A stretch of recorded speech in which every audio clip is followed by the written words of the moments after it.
PM Modi की अध्यक्षता में केंद्रीय कैबिनेट की बैठक हुई, जिसमें सर्वसम्मति से कृषि कानून की वापसी का बिल को मंजूरी मिल गई है।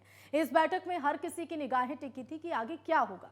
तीनों कृषि कानूनों को वापस लेने की घोषणा से सरकार और किसानों के बीच पिछले 14 महीने से चल रहा टकराव अब जल्द खत्म होने की उम्मीद बन गई है।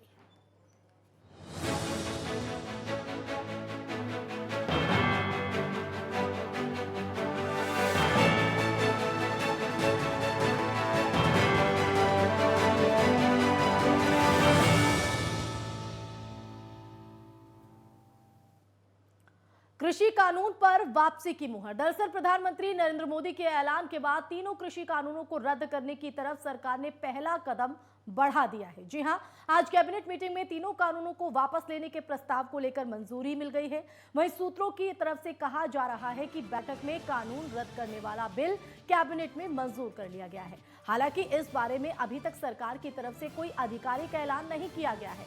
वहीं केंद्रीय मंत्री अनुराग ठाकुर कैबिनेट ब्रीफिंग कर पूरी जानकारी देंगे, जिसमें वो कानून वापसी के प्रस्ताव को मंजूरी दिए जाने के फैसले के बारे में जानकारी दे सकते हैं। वहीं कैबिनेट की मंजूरी मिलने के बाद अब इस बिल को संसद में पेश किया जाएगा। इस बिल को 29 नवंबर से शुरू हो रहे संसद के शीतकालीन सत्र में पेश किया जा सकता है। तो बताया जा रहा है कि कृषि मंत्रालय ने पीएमओ की सिफारिश पर कानून रद्द करने का बिल तैयार किया है। जिस तरह कानून बनाने के लिए संसद की मंजूरी जरूरी होती है, उसी तरह रद्द करने के लिए भी संसद की मंजूरी जरूरी है। और इस बिल पर बहस होगी और वोटिंग होगी और उसके बाद बिल पास होते ही तीनों कृषि कानून रद्द हो जाएंगे। को देने का काम किया है, करोड़ों लोगों को देने का काम किया है। उसमें दिसंबर 2021 से लेकर मार्च 2022 तक 4 महीने के लिए बढ़ाने का निर्णय किया गया है। इस पे कुल मिलाकर 53,344 करोड़ रुपया खर्च आएगा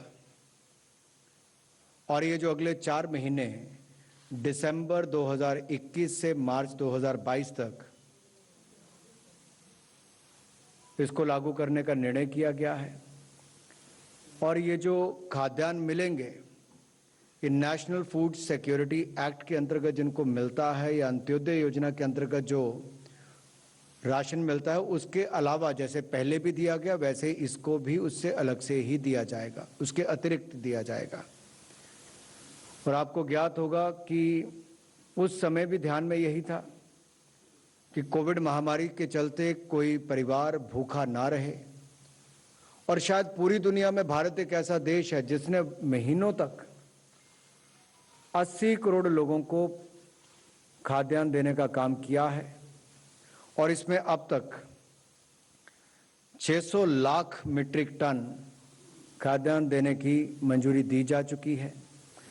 541 लाख मीट्रिक टन अब तक वितरित किया जा चुका है और ये देश के हर राज्य को, यूनियन टेरिटरी में लोगों को दिया गया है। इसमें कुल मिलाकर खर्चा 2,60,000 करोड़ रुपया होगा।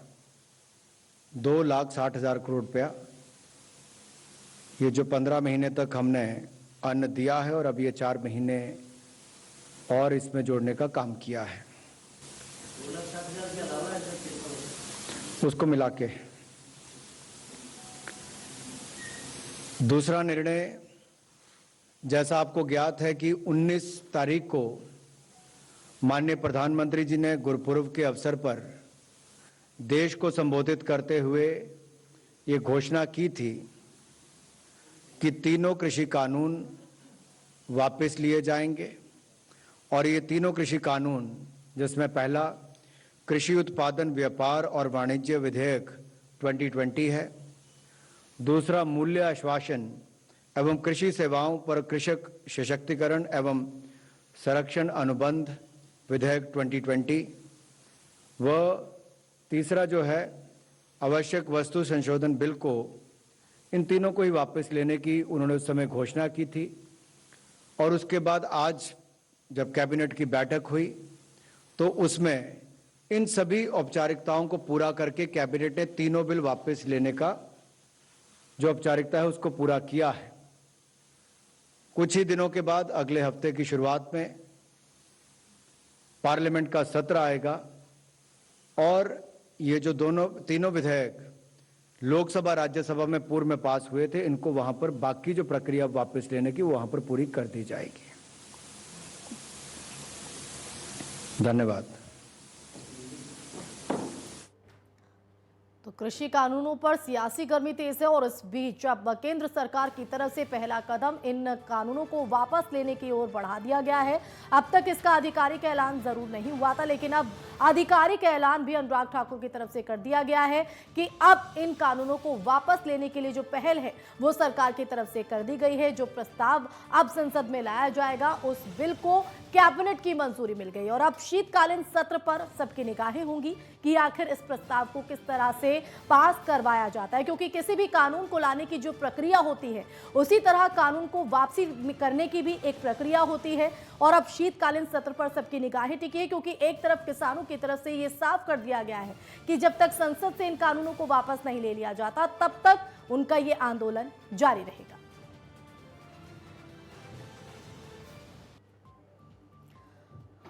और दिल्ली से हमारे संवाददाता विवेक दीक्षित का रुख कर लेते हैं, जो हमारे साथ लाइव जुड़ गए हैं। विवेक, अब तक तो आधिकारिक ऐलान नहीं हुआ था, लेकिन अब औपचारिक तौर पर भी ऐलान कर दिया गया है। सरकार की तरफ से कृषि कानूनों को वापसी के लिए एक पहला कदम सरकार की तरफ से बढ़ा दिया गया है।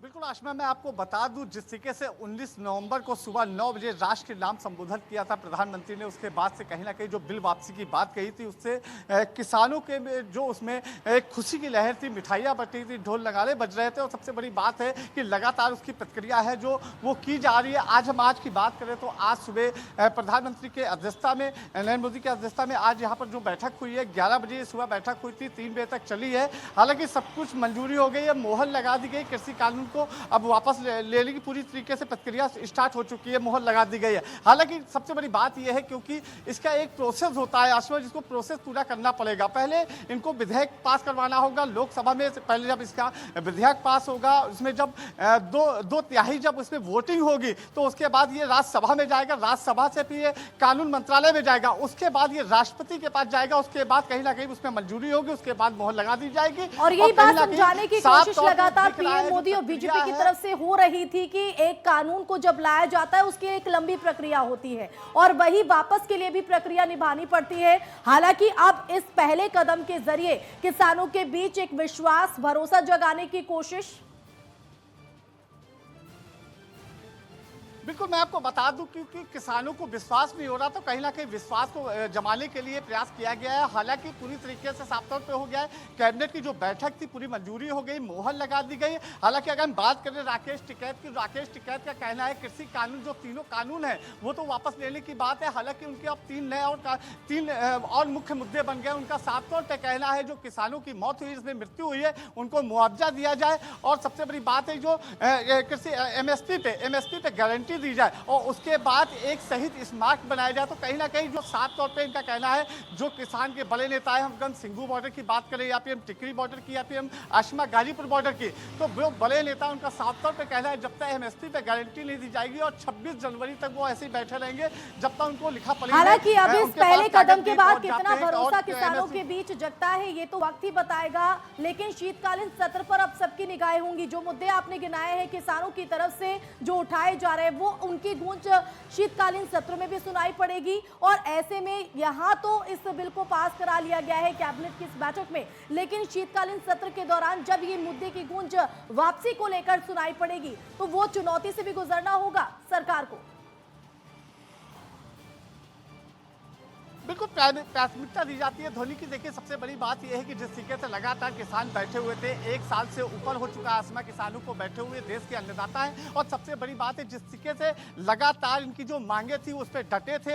हालांकि कहीं ना कहीं सरकार ने भी 11 दौर की बैठक की थी उसमें वो बेनतीजा बैठक रही। तो उसके बाद कहीं ना कहीं ये किसानों को भरोसा था कि सरकार से कहीं ना कहीं जो इनकी मांगे हैं वो पूरी होंगी। हालांकि इस समय विश्वास उनके ऊपर जगता हुआ दिख रहा है। कहीं ना कहीं राकेश टिकैत ने भी अभी बात कही है, अभी कुछ देर पहले उन्होंने एक बयान दिया था कि वो घर वापसी के लिए तैयार है। हालांकि प्रधानमंत्री ने भी कह दिया था किसान जो अपने घरों को लौट जाएं। अब जो प्रक्रिया है प्रोसेस के तहत ये पूरी हो जाएगी, सत्र में बात को रखा जाएगा और उसके बाद जो प्रक्रिया होगी वो पूरी होने के बाद सबकी निगाहें इस वक्त विपक्ष के रुख पर होगी, उसको वापस लेने की बात। बिल्कुल विवेक, बहुत शुक्रिया आपका जुड़ने के लिए, जानकारी देने के लिए। और सबकी निगाहें विपक्ष के रुख पर इसलिए होगी क्योंकि इस मुद्दे को लेकर लगातार विपक्ष सरकार के खिलाफ खड़ा था। अब ऐसे में सरकार ने अपने कदम पीछे खींच लिए हैं, लेकिन शीतकालीन सत्र के दौरान किन चुनौतियों को पार करना होगा विपक्ष की तरफ से सरकार को, यह देखना रहेगा। रुकेंगे बहुत छोटे से ब्रेक के लिए, जल्द लौटेंगे।